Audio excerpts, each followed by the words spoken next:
examples, but yeah, starting out, it was just taking that leap and serving an agent. I mean, if you could serve a real estate agent, if they're always posting stuff like, hey, we have an open house. Like, what can I do to help you at your open house?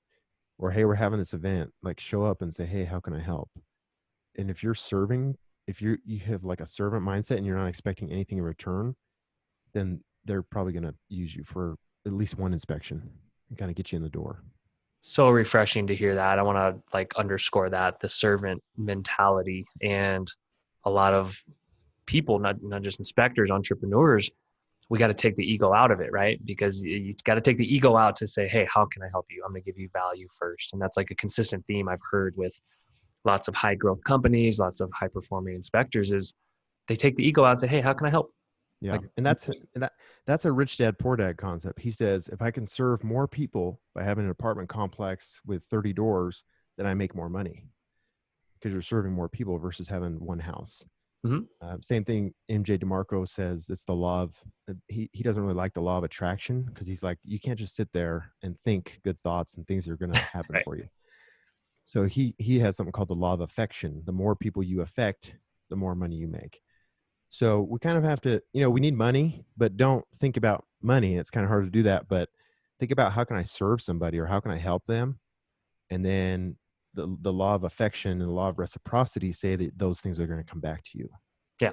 Yep. And that's the beauty of it is that, or the irony, I guess, of it is that it's not necessarily always going to feel like the most scalable thing to go to one realtor's event and help set stuff up, spend a few hours. Right. But I'm sure you have plenty of stories. Guess what? That realtor knows 10 other realtors and they may just Exactly. say, hey, she was super helpful, great guy. Boom. And that's it. Yeah. And that's where you have to leverage relationships, and go after don't be afraid to go after the big fish. Like I've always gone after the big fish. That's how I got my CTO. He's a pretty big fish, and people are scared and they're hesitant to go after the people on the top. Like, oh, I'll just go after the agent who does 5 a year. But if you go after the top agent and you can work in a way that they like, or and you have to be open to like say, what do you want us to do? Like, how do you want us to do the inspection? Or what do you not like about what a home inspector does? And then you have to adjust. Like, they're a customer and you have to adjust your product to satisfy the customer. You're not going to do anything unethical, but you're going to, like, for instance, with a furnace being too old, I used to put that in red. Mm-hmm. And the agents and the sellers would say, well, is it broken? No. Then why'd you put it in red? Because now the buyer's asking for it to be replaced, but it's working just fine. So I thought, okay, what can we do? And so I came out with an orange colored text that still goes in the summary. And so now it lets them know, and it's in orange. So it says, keep an eye on it, make sure you service it more often, and you may have to replace it while you're living in the house. And then they stopped bugging me about it being in red. And then the next thing came along, hey, we don't like how you do this. Okay, what can we do to fix it? So go after the top agents and then ask them, hey, what did you like about what we did? What didn't you like? Do you have any feedback for me? And then don't be afraid to change, but still stay within your integrity and all that.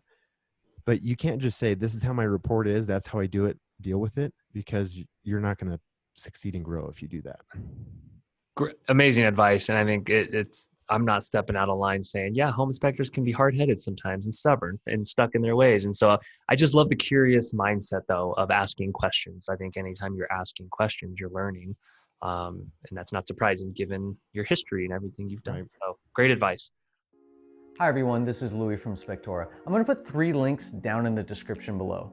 The first link is for you if you like Spectora, but maybe you just have a couple questions. You can schedule a 15-minute discovery call with someone from our client success team to make sure that Spectora is a great fit for you. It is, by the way. If you're ready to dive in and start using the app, the second link is for our free trial. With the average cost of a home inspection, that's a couple $1,000s that you'll pocket before you pay us a dime. And the third link is for our Spectora Jumpstart program. If you're a brand new home inspector, you probably need a website, or maybe you have a website that you just kind of threw up real quick and you're not super thrilled with it. In the Jumpstart program, we'll make you a great website based on feedback from you to make sure that it reflects your business, your market, and you. We'll optimize it for search engines, and we'll put an online scheduler on your website too, so you can spend less time on the phone and more time out in the field working.